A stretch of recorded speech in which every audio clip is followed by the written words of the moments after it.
Hello बच्चों, welcome to my channel Manpreet tutorial. आज का हमारा टॉपिक है इलेक्ट्रिक फील्ड। इससे पहले कि बेटे मैं आपको ये टॉपिक स्टार्ट करूं, आज का मेरा टॉपिक स्टार्ट हो, मैं कुछ आपको बताना चाहती हूँ। आइंस्टाइन के बारे में आप लोगों को सबको पता है, बड़ा फेमस साइंटिस्ट थे। उन्होंने एक बताई थी बात, उनकी एक रिसर्च में एक चीज़ बताई थी, वो मैं शेयर करना चाहती हूँ आप लोगों के साथ। उन्होंने बोला था कि अगर हमें 3 डायमेंशन देखना है, 3 डायमेंशन समझते हो, X axis, Y axis and Z axis, कहने का मतलब स्पेस में अगर देखना है, हमारा जो वर्ल्ड है वो 3 डायमेंशन है, तो हमें 2 आंखें चाहिए। अगर 3 डायमेंशन देखना है तो हमें 2 आंखें चाहिए। अगर 2 डायमेंशन देखना है तो हमें 1 आंख चाहिए। तो अगर 4 डायमेंशन देखना है तो हमें 3 आंखें चाहिए। कहने का मतलब बेटे, ये मैं रेज नहीं करूंगी, आप समझना बात को।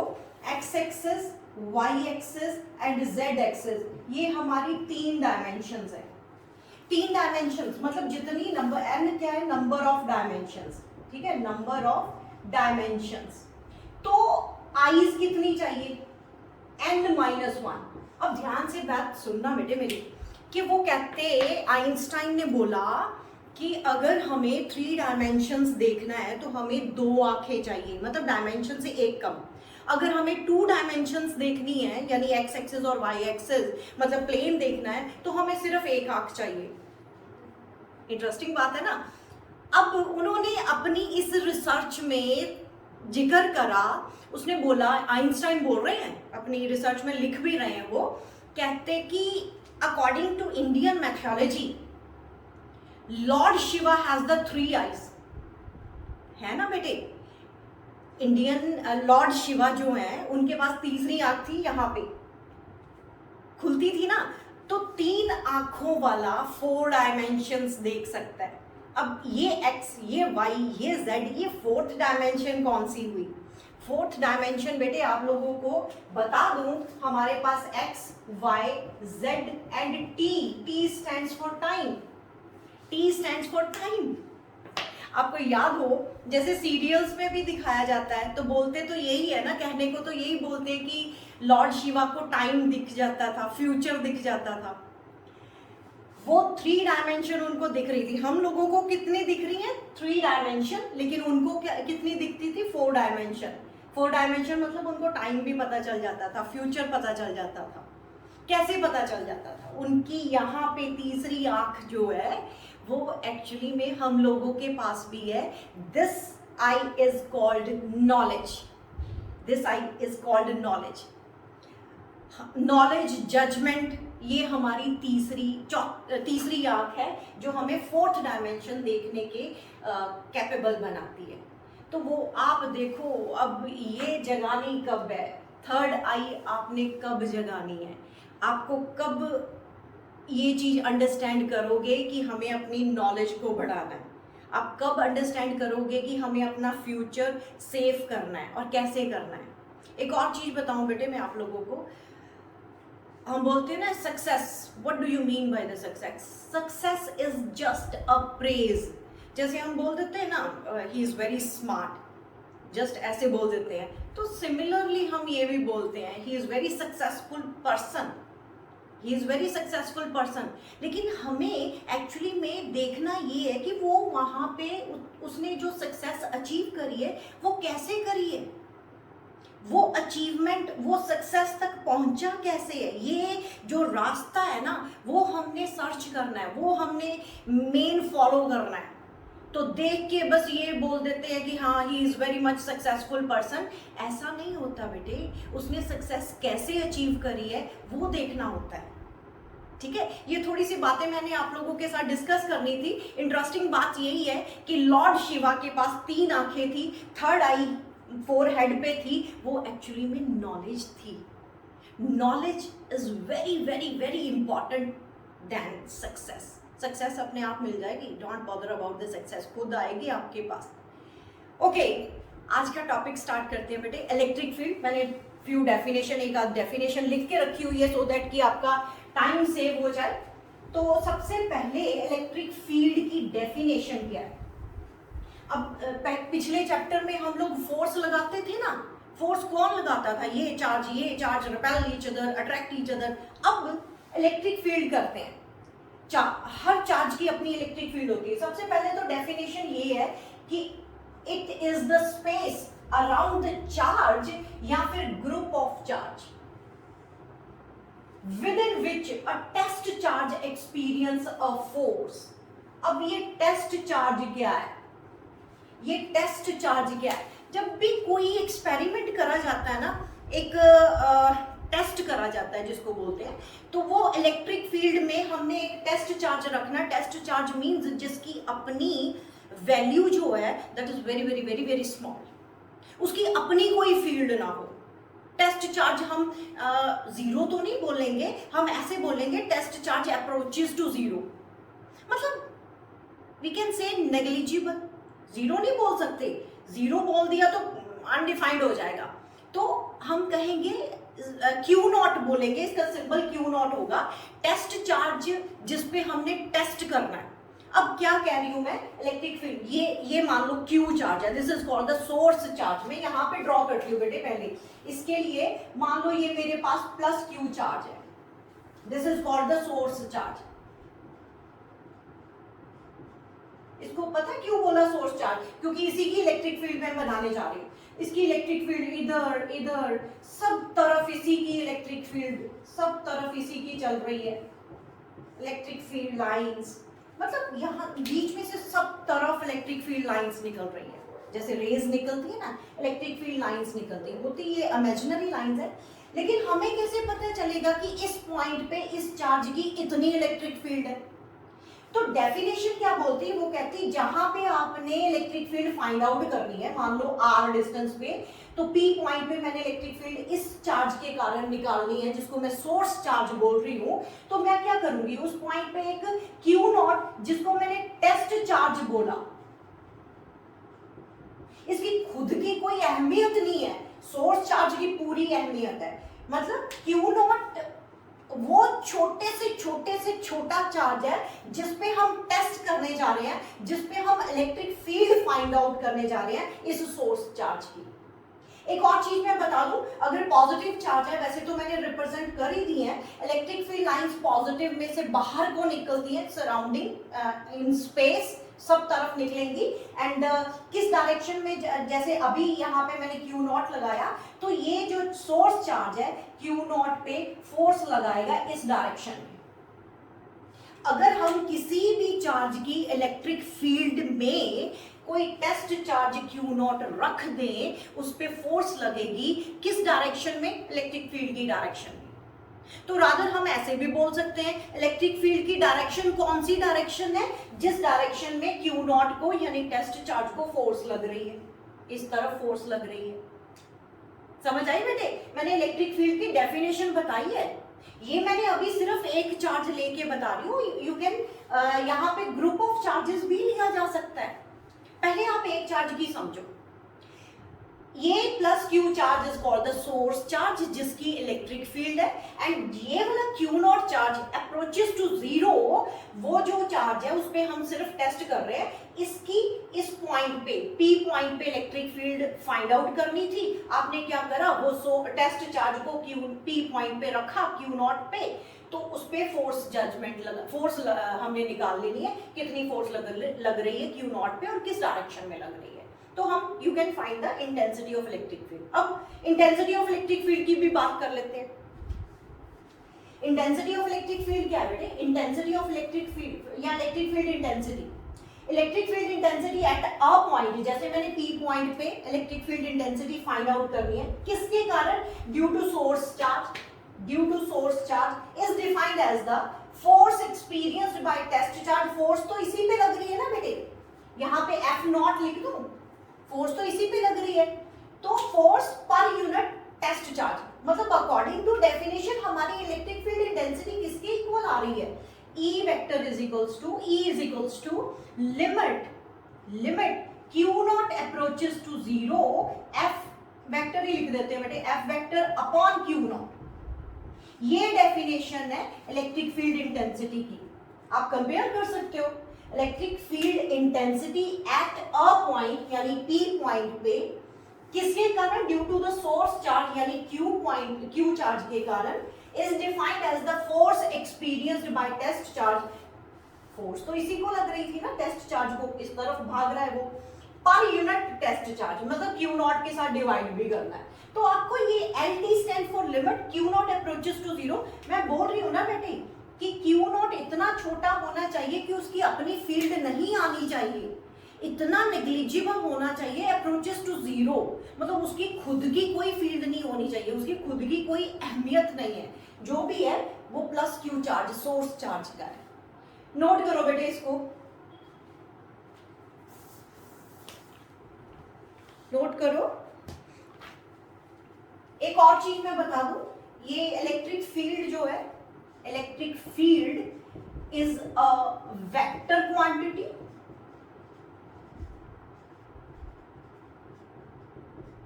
फोर्स वेक्टर है तो इलेक्ट्रिक फील्ड भी वेक्टर होगा ना। चार्ज स्केलर क्वांटिटी है, मैंने लेक्चर्स में समझाया हुआ है। Electric field is a vector quantity, उसकी डायरेक्शन किस तरफ होगी? जिस तरफ क्यू नॉट फोर्स एक्सपीरियंस करेगा। अगर यहाँ पे रख रहे हो बेटे तो इस तरफ इलेक्ट्रिक फील्ड, अगर मैं क्यू नॉट चार्ज यहाँ पे रखती हूँ तो उसको फोर्स इस तरफ लगेगी, है ना। तो यहाँ पे रखूंगी, यहाँ पे रखूंगी, जहां पे उसको फोर्स लगेगी क्यू नॉट को, उसी तरफ उसकी इलेक्ट्रिक फील्ड होगी। एक तो ये हुआ electric field is a vector quantity. और इसके एसआई यूनिट भी देखो बेटे, एसआई यूनिट क्या होंगे? SI unit is equals to, ऊपर है फोर्स, नीचे है न्यूटन पर कूलम आ जाएंगे, न्यूटन पर कूलम। अब नोट करो इसको,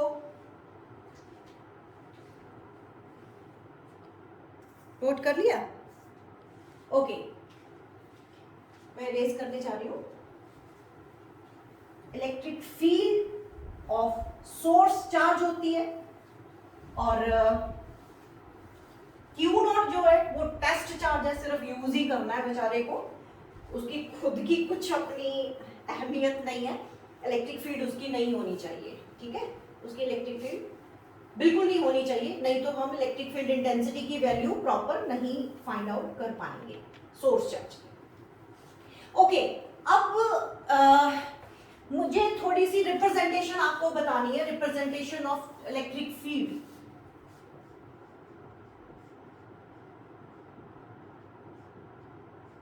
representation of electric field.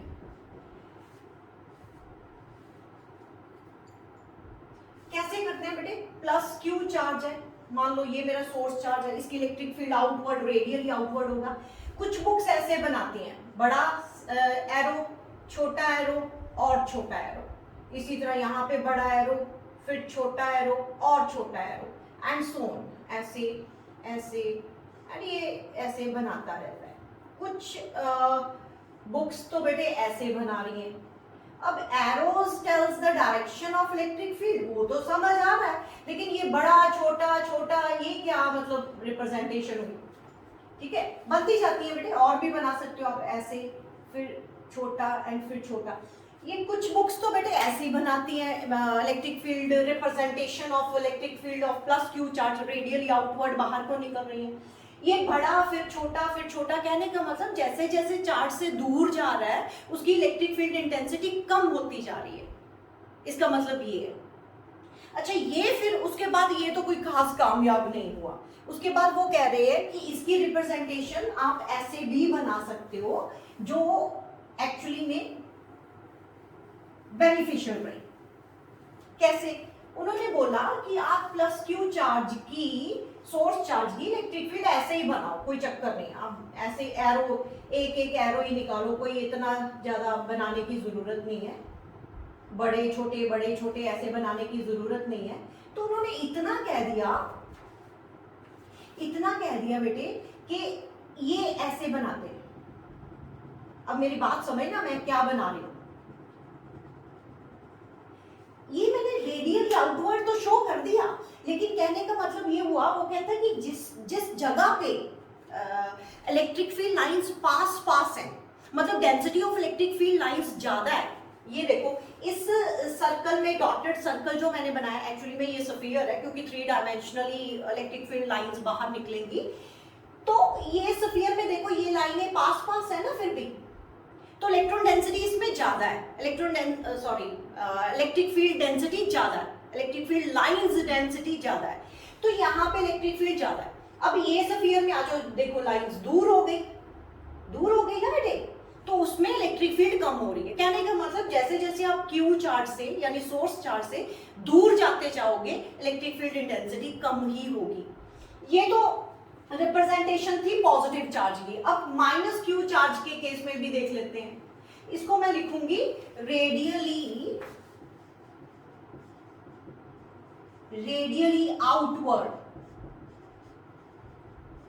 Outwards, और ये डायरेक्शन है, ये बेटे डायरेक्शन किस तरफ है, रेडियली आउटवर्ड। एंड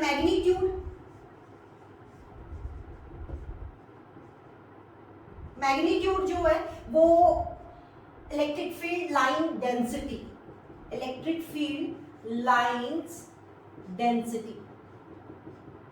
पे डिपेंड करता है। अगर इलेक्ट्रिक फील्ड लाइंस ज्यादा है तो इलेक्ट्रिक फील्ड लाइंस 1 2 मतलब पास है, कहने का मतलब पास है तो फील्ड की स्ट्रेंथ ज्यादा है, दूर हो गई तो कम होती जाएगी। और भी अगर मैं सर्कल यहाँ पे बनाऊंगी तो और भी दूर होता जा रहा है ना, तो वीक फील्ड हो रही है। अब नेगेटिव के केस में बेटे क्या है, वो रेडियली इनवर्ड है,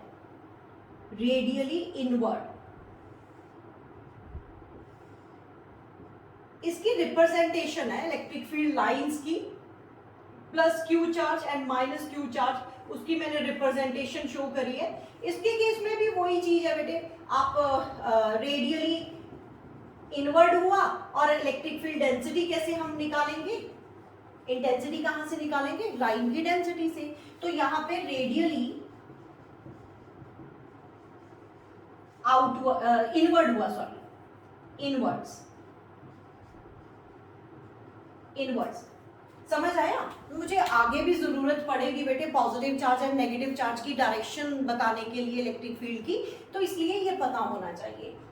पॉजिटिव में इलेक्ट्रिक फील्ड लाइंस बाहर को निकलती है एंड नेगेटिव में इलेक्ट्रिक फील्ड लाइंस पास आती है, इनवर्ड, रेडियली इनवर्ड। और डेंसिटी वाला वही चक्कर है, मैग्नीट्यूड कैसे बताओगे, इलेक्ट्रिक फील्ड लाइन डेंसिटी से। यहाँ पे इलेक्ट्रिक फील्ड लाइंस पास है तो इलेक्ट्रिक फील्ड ज्यादा है, जैसे आप दूर जाते जाओगे इलेक्ट्रिक फील्ड इंटेंसिटी कम होती जाएगी। ये इन्फिनिटी तक फैली होती है बेटे, इनका इफेक्ट कम होता जाता है, लेकिन हम इनको जीरो नहीं बोलते, हम इनफाइनाइटली डिस्टेंस इन्फिनिटी तक हम बोलते हैं कि इलेक्ट्रिक फील्ड है, लेकिन कम होती जा रही है, अप्रोचेस टू नेग्लिजिबल कह सकते हैं ना हम। ठीक है, ये नोट करो, representation of electric field lines.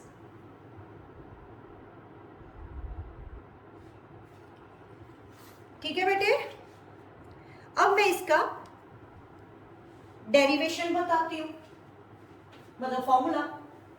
अब मुझे इसका फॉर्मूला बताना है आपको।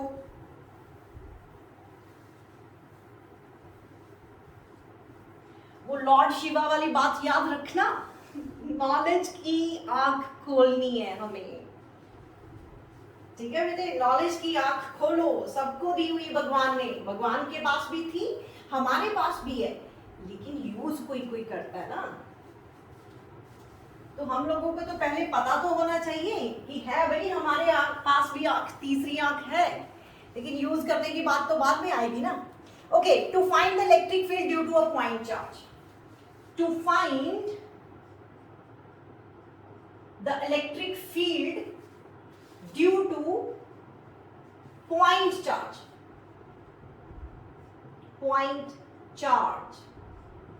करेक्ट। ओके, मैं 3 डायमेंशनल बनाती हूँ। यहाँ पे मेरा पॉजिटिव प्लस क्यू चार्ज है, एक्स एक्सिस है, वाई एक्सिस है, 3 डायमेंशन जेड एक्सिस। मान लो मुझे P पॉइंट है जिसके कोऑर्डिनेट्स x, y, z है।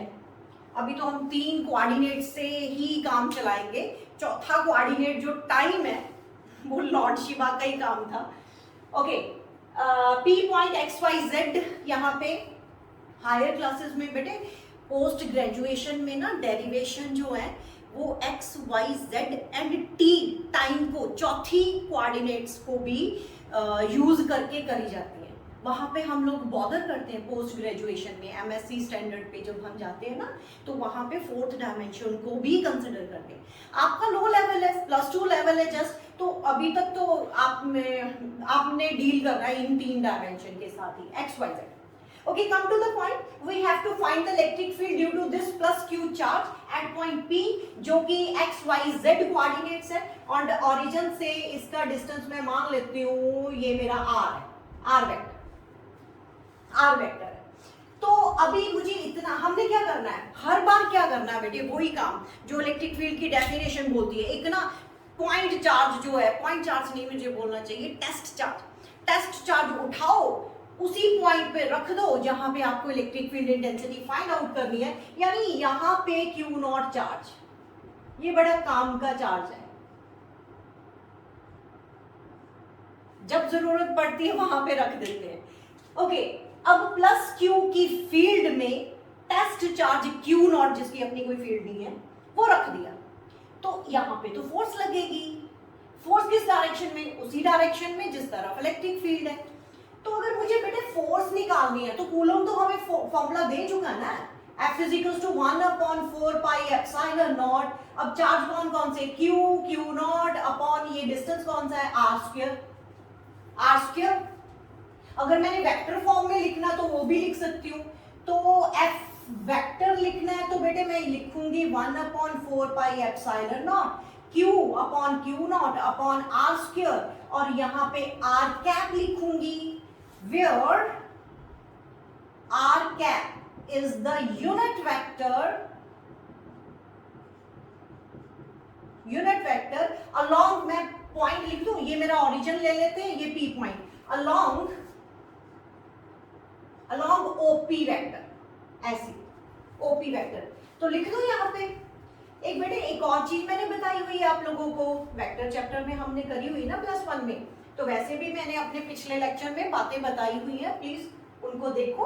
r कैप को हम ऐसे भी लिख सकते हैं, r वेक्टर अपॉन r, तो इसकी जगह मैं अगर ये लिख दूं तो मेरे पास F vector = 1/4 pi epsilon naught Q0 upon r cube आ जाएगा और r वेक्टर आ जाएगा। बेटे ये अब ना दिमाग में बैठा लो कि अगर r कैप की फॉर्म में लिखना है तो कैसे, ये मैग्नीट्यूड है, ओनली मैग्नीट्यूड है ये वाला, ये सिर्फ मैंने मैग्नीट्यूड की बात करी, यहाँ पे मैंने वेक्टर फॉर्म में लिख दिया, यहाँ पे भी मैंने वेक्टर फॉर्म में लिखा, यहाँ पे यूनिट वेक्टर की फॉर्म में, यहाँ पे वेक्टर फॉर्म के में है। तो ये बातें मैं ऑलरेडी आप लोगों के साथ डिस्कस कर चुकी हूँ। अब मुझे तो इलेक्ट्रिक फील्ड निकालनी थी, हम कहाँ पे फोर्स निकालने के चक्कर में पड़ गए। तो करते हैं ना फिर, इलेक्ट्रिक फील्ड इंटेंसिटी की वैल्यू क्या थी, क्या डेफिनेशन में बोल रहा है, electric field E vector = F vector upon Q0 बोल रहा है। वही लिमिट Q0 अप्रोचेस टू 0, वो हमें अब हर बार पता है कि Q0 approaches to 0 very very small है।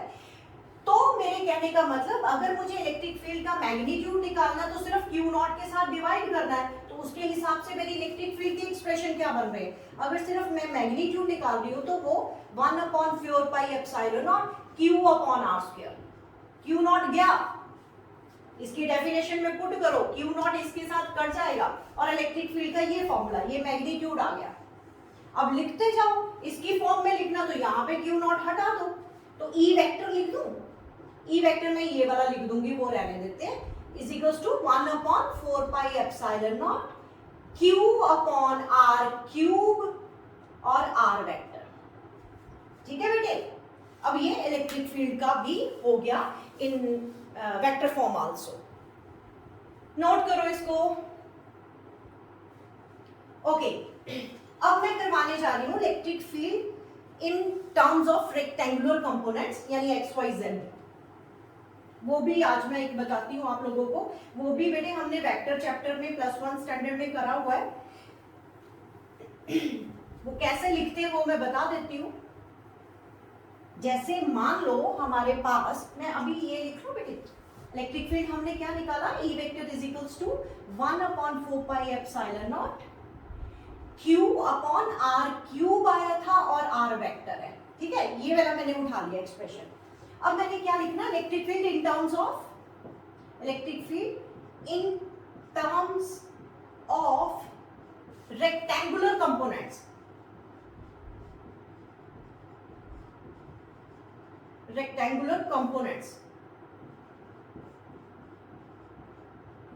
मैम ये रेक्टेंगुलर कंपोनेंट्स क्या होते हैं? रेक्टेंगुलर कंपोनेंट्स जो 90 डिग्री पे होते हैं, जैसे ये along X axis, Y axis and Z axis. आपको थोड़ा सा रिमाइंड करवाती हूँ. एक्स एक्सिस की तरफ यूनिट वेक्टर आई कैप होता है, वाई एक्सिस की तरफ जे कैप होता है एंड जेड एक्सिस की तरफ के कैप होता है. ठीक है, ये क्या है? एक दूसरे के परपेंडिकुलर. जो परपेंडिकुलर कंपोनेंट्स होते हैं उनको हम रेक्टेंगुलर कंपोनेंट्स बोलते हैं. अब मेरे पास क्या है? R vector.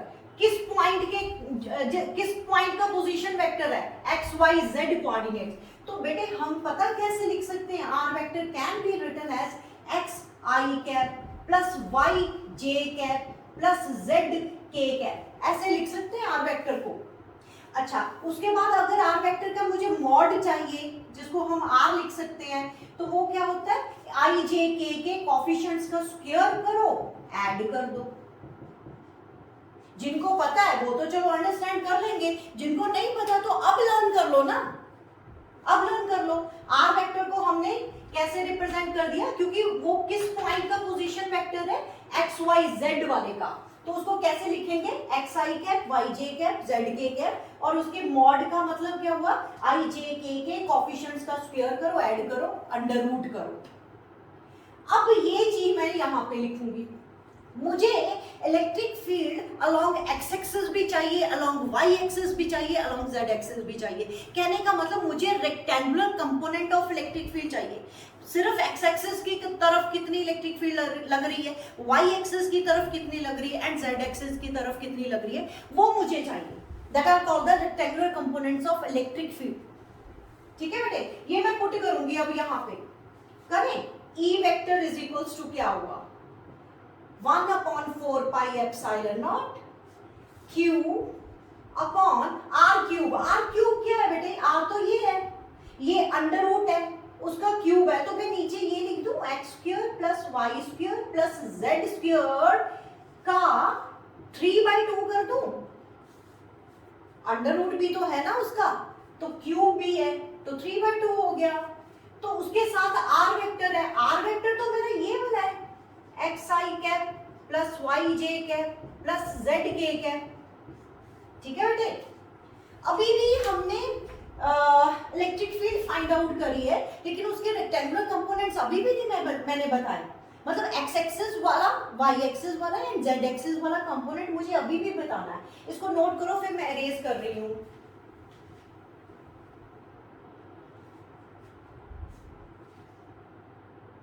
ओके बेटे, करूं. अब हमारे पास इनके कंपोनेंट्स आ जाएंगे, rectangular components of electric field.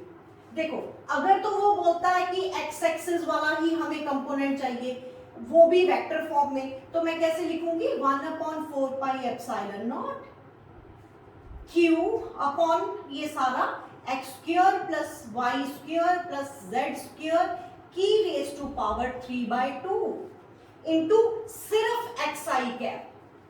Point to be noted, सिर्फ एक्स आई कैप. अगर ई एक्स लिखना है तो, सिमिलरली ई वाई लिखना है तो 1/4 pi epsilon not Q upon X square plus Y square plus Z square 3/2. यहां पे सिर्फ Y J cap and E Z लिखना है तो 1/4 pi epsilon naught q upon X square plus Y square plus Z square raise to power 3/2. यहाँ पे z k cap. These are the three rectangular components of the electric field. इसकी बात हो रही थी. नोट करो बेटे, नोट करो.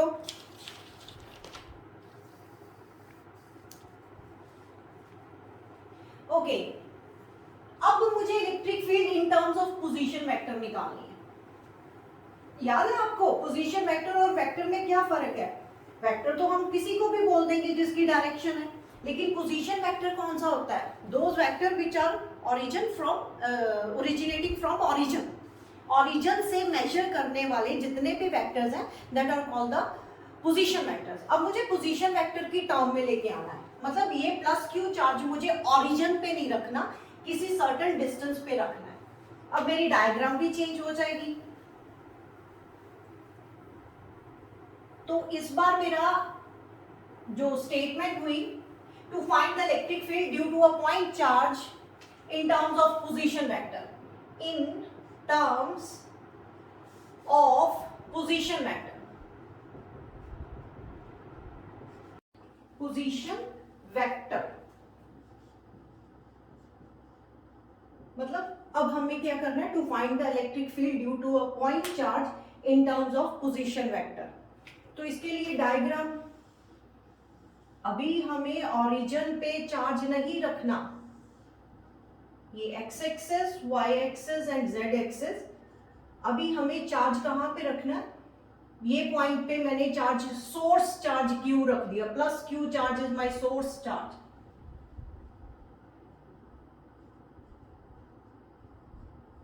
एंड हमें बोला गया कि पी पॉइंट पे आपको electric field due to this source charge find out करके दो। ठीक है बेटे, इसका पहले तो हम पोजीशन वेक्टर ले लें। ये मान लो आपका आर डैश वेक्टर है। The vectors which are measured from origin is called the position vectors. और ये पी पॉइंट जिस पे हमने इलेक्ट्रिक फील्ड फाइंड आउट करनी है, उसका मान लो आर पोजीशन वेक्टर है। तो क्या करें, अब फिर वही काम, जहां पे हमने इलेक्ट्रिक फील्ड फाइंड आउट करनी है वही टेस्ट चार्ज लेके आओ, यहां पे रख दो। तो यहां पे मैं Q नॉट टेस्ट चार्ज जो है वो रख दिया यहां पे। एंड क्या करेंगे, ये इस पे फोर्स लगाएगा इस डायरेक्शन में। ये पॉइंट मैं A मेंशन कर देती हूँ, ये P पॉइंट मैंने मेंशन करा हुआ है। तो ऑब्वियस है कि ये प्लस क्यू चार्ज जो कि हमारा सोर्स चार्ज है, उस क्यू नॉट चार्ज के ऊपर फोर्स लगाएगा इस डायरेक्शन में। तो पहले तो वो फोर्स निकाल लेते हैं ना in terms of position vector. F vector is equals to 1/4 pi epsilon not Q not upon, जब पोजीशन वेक्टर की फॉर्म में लिखना है तो बेटे क्या मैंने सिखाया आप लोगों को ट्रायंगल लॉ के अकॉर्डिंग, ये वेक्टर इस तरफ, ये वेक्टर इस तरफ। अगर इस तरफ फोर्स निकालनी है यानी एपी वेक्टर आपने लेना है तो क्या करोगे, this minus this, R vector minus are dash vector. ठीक है, अगर इस तरफ जाना होता तो मान लो, अगर मैं वैसे यूज नहीं होगा मैं बता देती हूं, अगर मान लो पीए वेक्टर आपको चाहिए था, इस तरफ फोर्स लगती होती तो आपने क्या करना था, R dash vector minus R vector करना था। लेकिन अब कंफ्यूज मत हो जाना, ये हमें टर्म यूज करनी है, हम इस तरफ फोर्स लगवा रहे हैं, क्यू चार्ज क्यू नॉट के ऊपर इस तरफ फोर्स लगा रहा है, तो मुझे एपी वेक्टर ही चाहिए। तो according to the triangle law AP vector किसके इक्वल आ जाएगा, this vector minus this vector.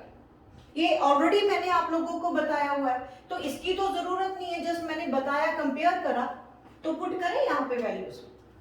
तो क्या था पोजीशन वेक्टर की टर्म में, R vector minus are dash vector mod का क्यूब, एंड यहां पे R vector minus are dash vector ये।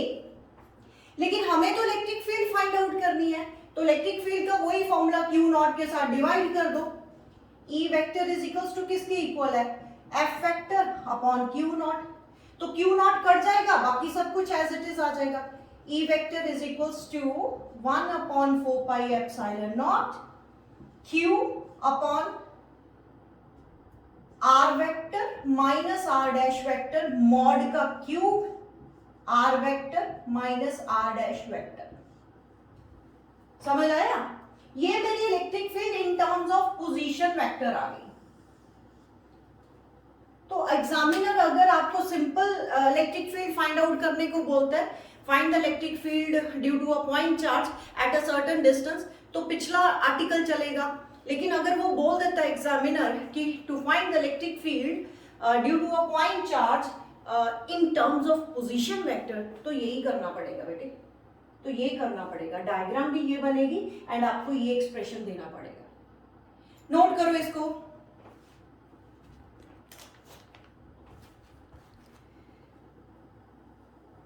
नोट करो बेटे इसको। ओके, इसके बाद मैंने पोजीशन वेक्टर वाला करवाना है, मतलब ग्रुप ऑफ चार्जेस मेरे पास, सॉरी पोजीशन वेक्टर तो मैं करवा चुकी हूँ। नेक्स्ट आर्टिकल जो मैं करवाऊंगी, जहां एक्सप्रेशन जिसको बोलते हैं, वो मैंने सिस्टम ऑफ चार्ज, मतलब सिस्टम में एन नंबर ऑफ चार्जेस हैं, सुपरपोजिशन प्रिंसिपल लगाएंगे, वो करवाएंगे।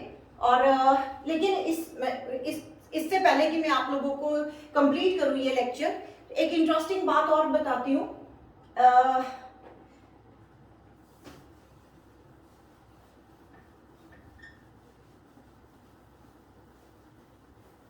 जाते जाते एक इंटरेस्टिंग बात और बताती हूँ आप लोगों को। इलेक्ट्रिक फील्ड कहाँ यूज, एक एग्जांपल देती हूँ जहां पे इलेक्ट्रिक फील्ड यूज होती है। एग्जांपल देती हूँ, इंटरेस्टिंग एग्जांपल है।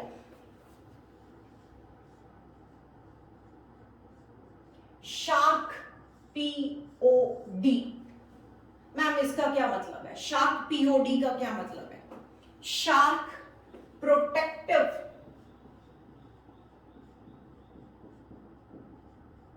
ओशनिंग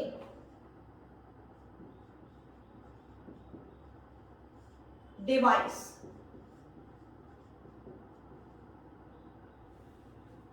देखो जरा, शार्क POD का मतलब शार्क प्रोटेक्टिव ओशनिंग डिवाइस। ये क्या होता है? नाम से तो क्लियर हो रहा है कि शार्क से प्रोटेक्ट करना है। किसको? सी डाइवर्स को। अब होता क्या है, सी डाइवर्स जो उनको खतरा होता है शार्क से, होता है ना बेटे, तो क्या करा जाए? शार्क प्रोटेक्टिंग ओशनिंग डिवाइस बनाया गया। इसमें होता क्या बेटे, एक्चुअली में जो शार्क्स होती है ना, वो they are very sensitive toward the even weak electric field also, even weak electric field also. ध्यान से समझो क्या होता है वहां पे। जो शार्क्स होती है ना, वो electric field toward electric field sensitive होती हैं।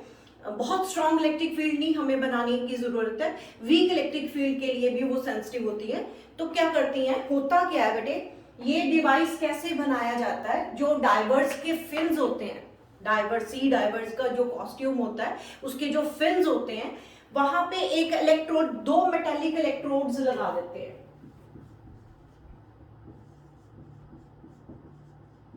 दो मेटेलिक इलेक्ट्रोड्स होते हैं। एक तो डाइवर के कॉस्ट्यूम के जो फिन्स होते हैं उस पे एक रॉड लगा देते हैं, इलेक्ट्रोड बना देते हैं। एंड एक जो उसका एयर टैंक होता है, डाइवर का एयर टैंक होता है, उस पे दूसरी रॉड लगा देते हैं, दो मेटेलिक रॉड। मतलब कुछ ऐसे ऐसे, एक पे हम पॉजिटिव दे देंगे, एक पे नेगेटिव दे देंगे, तो electric field from positive to negative setup हो जाएगी। Electric field from positive to negative setup हो जाएगी। तो बेटे ऐसे करने से तो हम बहुत स्ट्रॉन्ग इलेक्ट्रिक फील्ड बना पाते हैं। शार्क प्रोटेक्टिंग ओशनिंग डिवाइस में दो मेटेलिक रॉड्स जो होती हैं, एक तो कहां पे लगी? डाइवर्स की फिन्स पे, डाइवर्स की नहीं, डाइवर्स के कॉस्ट्यूम के फिन्स पे एक रॉड हम लगा देते हैं, दूसरा उसके जो एयर टैंक होता है उस पे लगा देते हैं, एक पे पॉजिटिव एक पे नेगेटिव। तो इससे क्या हुआ, हमें पता है electric field originating from positive and terminating to negative, तो इलेक्ट्रिक फील्ड सेटअप हो जाती है। तो ये बेटे इतने काम की इलेक्ट्रिक फील्ड सेटअप हो जाती है कि शार्क जो है वो डाइवर्स से अप्रोक्सीमेटली 7 मीटर दूर भाग जाती है। तो बाय डूइंग दिस हम कम से कम डाइवर्स को शार्क से बचा पाते हैं। ठीक है बेटे, अब आज का टॉपिक मैं यहीं पे खत्म करती हूँ। नेक्स्ट लेक्चर में लेके आऊंगी मैं आपके लिए सिस्टम में नंबर ऑफ चार्जेस, सुपरपोजिशन वाला आर्टिकल लेके आऊंगी और न्यूमेरिकल्स लेके आऊंगी। कुछ न्यूमेरिकल्स मैंने करवाने हैं। वही न्यूमेरिकल बेटे अगर आप लोगों ने फोर्स चैप्टर के न्यूमेरिकल्स को अच्छे से अंडरस्टैंड करा हुआ है कि दो पॉजिटिव चार्ज हैं, कहाँ पे फोर्स इक्विलिब्रियम आएगी, कहाँ पे किस पॉइंट पे थर्ड चार्ज रखेंगे वो इक्विलिब्रियम में आ जाए, अगर पॉजिटिव है नेगेटिव है तो फिर कहाँ पे हमें इक्विलिब्रियम पॉइंट मिलेगा, कुछ इसी के साथ रिलेटेड न्यूमेरिकल सारे लेके आऊंगी इन टर्म्स ऑफ इलेक्ट्रिक फील्ड। इस बार हमने इलेक्ट्रिक फील्ड निकालनी है, किस पॉइंट पे नेट इलेक्ट्रिक फील्ड 0 होगी। तो काफ़ी सिमिलर है, उनके साथ काफ़ी सिमिलर न्यूमेरिकल्स होंगे। वो पढ़ के आना, लेक्चर देखो दोबारा से और अंडरस्टैंड करना, ठीक है बेटे। एक बात और, अगर मैं आप लोगों के साथ एक मेरा बॉन्ड बन चुका है थ्रू टीचिंग, तो प्लीज़ मेरी वीडियोस को लाइक करना, सब्सक्राइब करना चैनल को और पढ़ते रहना, फैक्ट्स को समझना। All the very best, thank you.